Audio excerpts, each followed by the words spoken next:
Dear students, मानव पर्यावरण संबंधों के बारे में बात करते समय हमने पर्यावरणीय निश्चयवाद, उसकी आलोचना, संभववाद, उसकी आलोचना के बारे में अपने बात कर चुके हैं। अब हम एक इन दोनों के जो समन्वय से एक नए प्रकार के निश्चयवाद का आगमन हुआ है, जिसे हमने कहा नव निश्चयवाद, नियो डिटर्मिनिज्म। तो आज के इस वीडियो में हम इस नियो डिटर्मिनिज्म के बारे में बात करेंगे। मानव पर्यावरण संबंधों का नवीन दृष्टिकोण यह है कि मनुष्य को अपने निजी क्षेत्र में उपलब्ध संसाधनों पर आधारित रहना चाहिए और उनका दोहन उतना ही करना चाहिए जितना प्रकृति को पुनः लौटा सके या वे संसाधन जैविक तंत्र से पुनः चक्र आरंभ कर सके। इस विचारधारा को नव निश्चयवाद या आधुनिक निश्चयवाद कहते हैं। नव निश्चयवाद है क्या? ये एक मध्यम मार्गी व्यवस्था है, यानी पर्यावरण निश्चयवाद और संभववाद के बीच की मध्यम व्यवस्था है।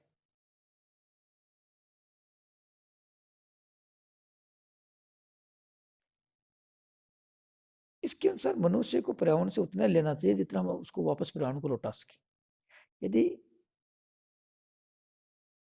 एक लिमिट तक हम पर्यावरण से लेते हैं तो पर्यावरण अपने आप उसकी पूर्ति कर लेता है, प्रकृति अपने आप उसकी पूर्ति कर लेती है। लेकिन एक लिमिट से अधिक यदि हम संसाधनों का दोहन करते हैं तो उसके बाद में प्रकृति की जो पुनः उत्पत्ति की जो दर है वो कम हो रह जाती है और धीरे धीरे प्रकृति का क्षरण प्रारंभ हो जाता है। इस मध्यम मार्ग विचारधारा के प्रतिपादक ग्रिफ टेलर थे, जिन्होंने इसे रुको और जाओ नियतिवाद तथा जी टेथ महोदय ने इसको क्रियात्मक संभववाद का नाम दिया। यानी क्रियात्मक संभववाद, रुको और जाओ नियतिवाद एक ही है। गिर्फ टेलर ने अपनी पुस्तक 20वीं शताब्दी में भूगोल, जोग्राफी इन 20th सेंचुरी 1951 में स्पष्ट रूप से इस बात पर बल दिया था कि पर्यावरणीय नियंत्रण की उपेक्षा नहीं की जा सकती, लेकिन इसके द्वारा निर्धारित सीमाओं में भी नहीं बांधा जा सकता। अर्थात वास्तव में न तो प्रकृति का मनुष्य पर पूर्ण नियंत्रण है और न ही मनुष्य प्रकृति का विजेता है। दोनों का एक दूसरे से क्या है? क्रियात्मक संबंध है। मानव उन्नति के लिए आवश्यक है कि मनुष्य संबंधों का उचित विश्लेषण इसी मध्य मार्ग के द्वारा संभव है। तो ये जो आपका नव निश्चयवाद है, जिसको रुको और जाओ निश्चय नीतिवाद या क्रियात्मक संभववाद भी नाम दिया गया है, ये कहता है कि हमेशा जो मध्य मार्ग व्यवस्था है, यानी मध्य मार्ग व्यवस्था का दूसरा अर्थ यह है समन्वयवादी व्यवस्था। ये समन्वयवादी व्यवस्था जो है उसके द्वारा ही प्रगति संभव है, विकास संभव है। यदि एक तरफा चाहे संभववाद एक तरफा हो, चाहे पर्यावरण निश्चयवाद एक तरफा हो, दोनों ही क्या है? नुकसानदायक है।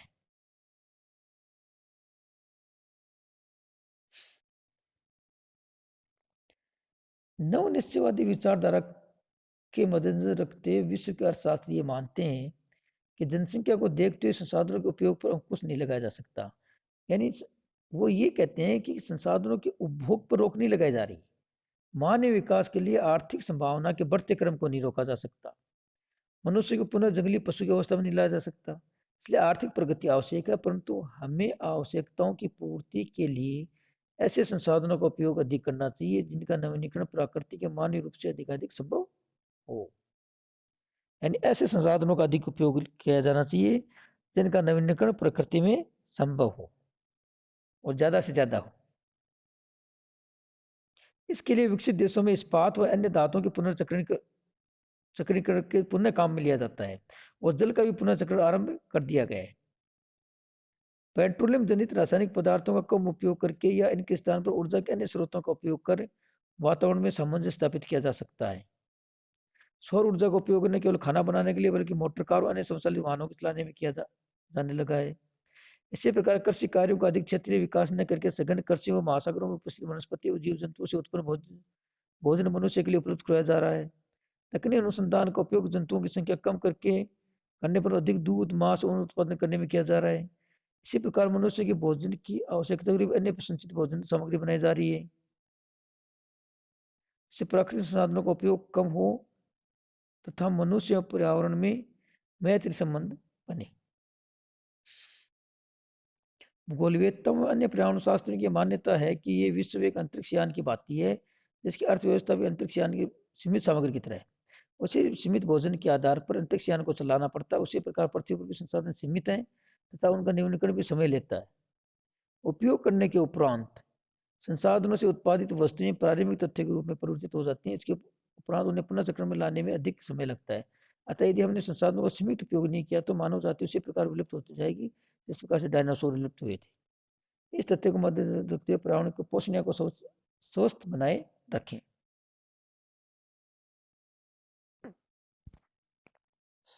यानी नव निश्चयवाद की विचारधारा के जो समर्थक अर्थशास्त्री हैं वो ये कहते हैं कि संसाधनों का संपोषणीय उपयोग होना चाहिए।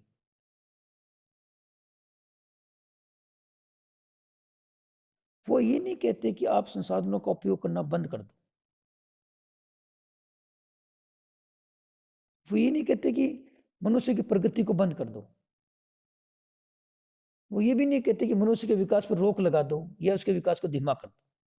लेकिन वो ये कह रहे हैं कि हमें जो प्रकृति से हम संसाधनों का उपयोग कर रहे हैं हम उतना ही उपयोग करें जितना उन संसाधनों का प्रकृति में पुनर्चक्रण के द्वारा या पुनरुत्पादन के द्वारा दोबारा से उनकी उत्पत्ति संभव हो। जिससे लगातार जो एक साइकिल है उपभोग और उत्पत्ति का वो साइकिल लगातार कंप्लीट होता रहे।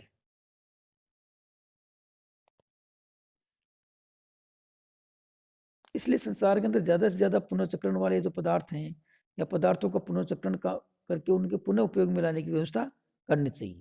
चाहे वो पानी हो या चाहे आपके विभिन्न प्रकार के जो धातु हैं वो धातु हो। इसके अलावा जो जीवाश्म ईंधन हम काम में ले रहे हैं, देखिए धीरे धीरे जीवाश्म ईंधन से एक तरफ तो क्या हो गया पर्यावरण प्रदूषित हो रहा है और दूसरा इन जीवाश्म ईंधनों के कारण कुछ समय बाद में खत्म हो जाएंगे। इस कारण हमें इनका अल्टरनेट को उपयोग में लेना चाहिए, जैसे सौर ऊर्जा का उपयोग करना, वायु ऊर्जा का प्रयोग करना। इन ऊर्जा को भी धीरे धीरे हमें काम में लेना चाहिए।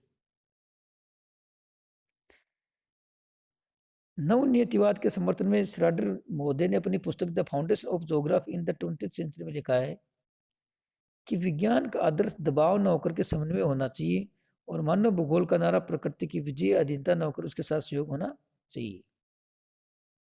इसी प्रकार टेलर महोदय ने लिखा है कि मानव किसी देश के विकास की गति को तिरुमंद या अवरुद्ध करने में सक्षम है, लेकिन यदि वह विवेकशील है यानी बुद्धिशाली है, बुद्धिमान है, तो उसे प्राकृतिक वातावरण के निर्देशों से दूर रहकर ऐसा नहीं करना चाहिए। वह किसी बड़े शहर के यातायात नियंत्रण के समान है जो कि गति को परिवर्तित तो कर सकता है किंतु प्रगति की दिशा को नहीं। और यही वाक्यांश रुको और जाओ नीतिवाद लेखक के भौगोलिक दर्शन को व्यक्त करता है। यानी जिस प्रकार से हमारे एक ट्रैफिक पुलिस वाला जो होता है वो किसी भी स्थान के ट्रैफिक को रोक तो सकता है, उसको कुछ समय के लिए चौराहे पर धीमा कर सकता है, लेकिन उस ट्रैफिक की दिशा को नहीं बदल सकता। इसी प्रकार जो मनुष्य है वो यातायात नियंत्रण के समान कार्य करता है, जो गति को परिवर्तित तो करता है किंतु प्रगति की दिशा को नहीं। इसी कारण इसे रुको और जाओ नीतिवाद भी कहा गया है।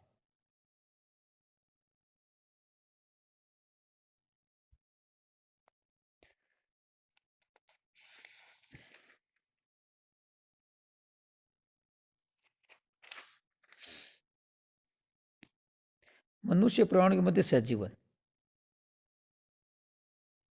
पर्यावरण में मनुष्य के मध्य पाए जाने वाली घनिष्ठ संबंधता को एक दूसरे पर निर्भर है परस्वावलंबन या सहजीवन कहलाती है। प्रकृति मनुष्य के बीच में सहजीवन या सहअस्तित्व की भावना होनी चाहिए। मनुष्य पर्यावरण से उपयोगी पदार्थ लेता है और बदले में उनके मौलिक तत्वों का पर्यावरण में विसर्जन करता है। पर्यावरण में एक और वनस्पति वर्ग कार्बन संश्लेषण द्वारा ऊर्जा और प्राकृतिक तत्वों का संश्लेषण कर रहा है, तो दूसरे मनुष्य और अन्य जीव जंतु उस सौर ऊर्जा के मौलिक तत्वों का उत्सर्जन द्वारा विघटन कर रहे हैं।